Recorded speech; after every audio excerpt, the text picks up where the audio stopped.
माता दी। नमस्कार दोस्तों, हम लोग आ गए हैं माता वैष्णो देवी के दर्शन करने के लिए कटरा। और आगे की सीन हम आपको बाद में दिखाते हैं। आइए चलते हैं माता भवन में। नमस्कार दोस्तों, जय माता दी। हम आए हैं माता वैष्णो देवी के दर्शन के लिए। आप लोग ये गलती मत करना, माता पर जाने से पहले एक पोस्टपेड सिम जरूर ले लेना। ये बहुत जरूरी है आपस में संपर्क करने के लिए। यदि आप अकेले आए गए हैं तब भी, और फैमिली के साथ या ग्रुप में आए हैं तो भी और भी ज़्यादा ज़रूरी हो जाता है, क्योंकि आपके ये प्रीपेड वाले सिम वहाँ पर कोई काम नहीं आने हैं। वहाँ पर ये एक डब्बा बन के रह जाते हैं।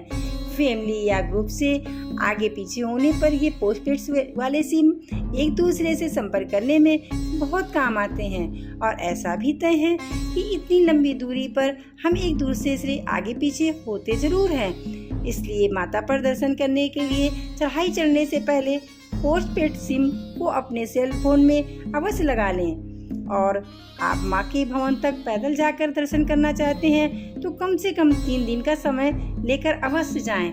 माता के भवन में जाने के लिए सबसे पहले यात्रा पर्ची लेनी होती है, जो कि जैसे ही रेलवे स्टेशन से बाहर निकलेंगे और रेलवे स्टेशन से के प्रांगण में ही यात्रा पर्ची का ऑफिस बना हुआ है। यात्रा पर्ची बनवाने के लिए अपना आइडेंटिफिकेशन के लिए Aadhaar card, PAN card, voter ID card, किसी में से एक चीज को जरूर लेकर जाएं, क्योंकि बिना यात्रा पर्ची के आपको माता के दर्शन के लिए नहीं जाने को मिलेगा।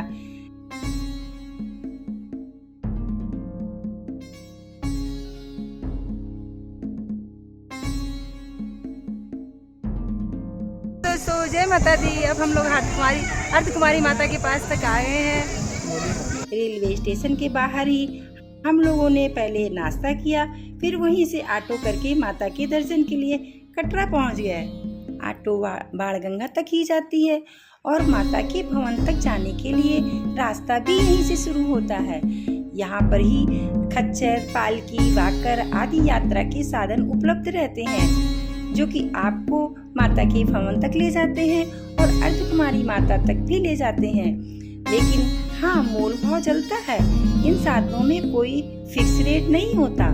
हम तो पैदल ही माँ के दर्शन के लिए निकल पड़े। रास्ते में खाने पीने की और ड्राई फ्रूट, श्रृंगार, प्रसाद, मसाज इत्यादि की काफी सारी दुकानें लगी हुई थी। हम लोगों ने रास्ते में गन्ने का रस पिया, चलते हुए चाय पकौड़ा आदि भी खाया गया।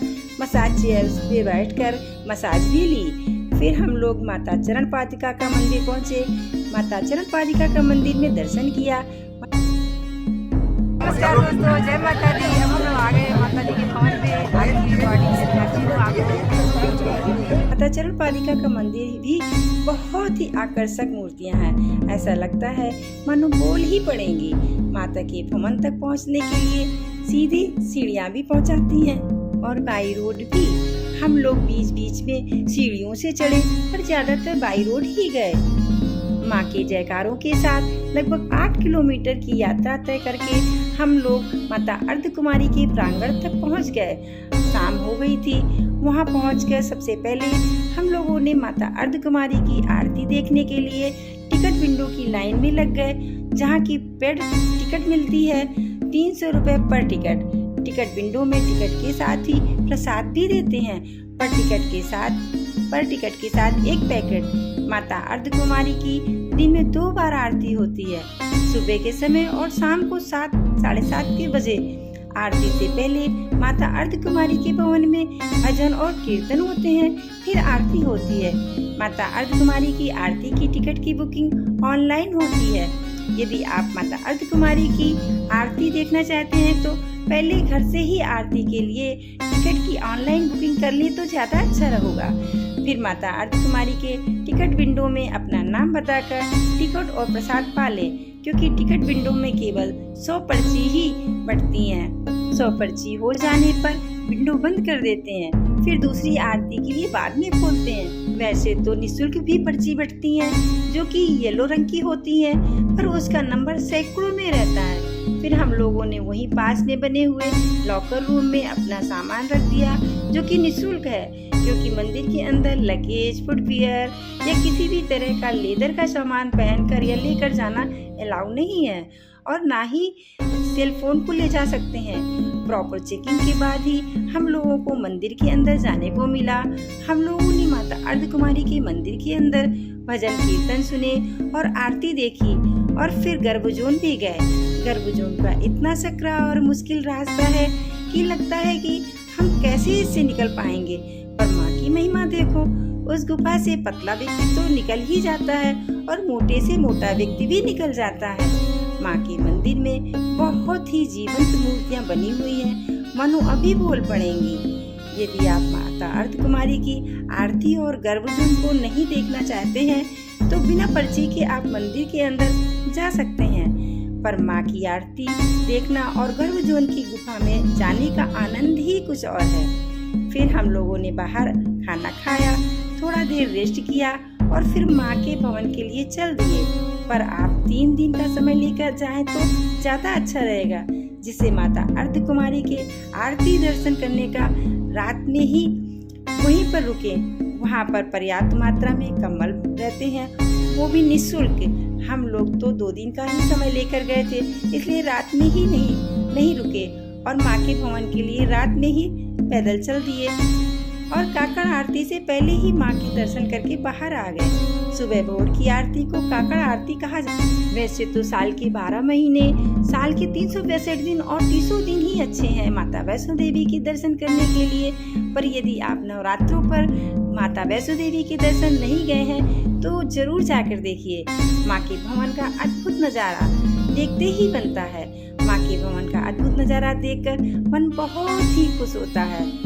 हर नवरात्रि पर माता वैष्णो के भवन पर भीड़ तो अत्यधिक रहती है, पर हाँ, माँ के दर्शन के लिए व्यवस्था बहुत ही सिस्टमैटिक रहती है, जिससे दर्शन भली भांति सबको मिल जाते हैं। माता वैष्णो देवी के प्रसाद में केवल नारियल, चुनरी और भोग प्रसाद ही ले जाने देते हैं, जिसमें नारियल को पहले ही हमसे ले लेते हैं। सिर्फ माता चुनरी और भोग प्रसाद ही ले जाने देते हैं।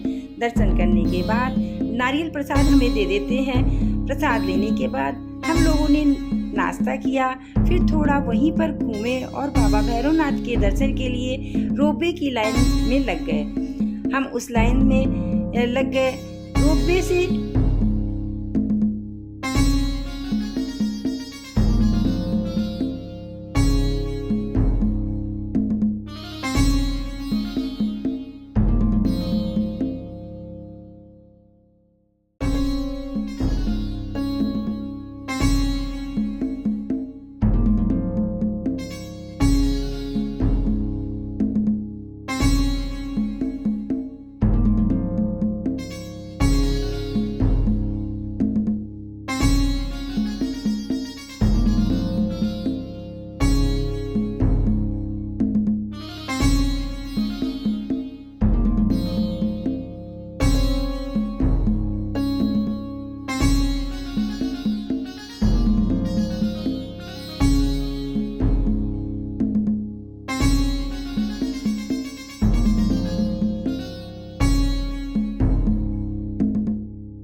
भैरव बाबा के मंदिर में लगभग 10 मिनट ही लगता है। रोपवे से लगभग 10 मिनट में ही हम लोग भैरव बाबा के मंदिर पहुंच गए।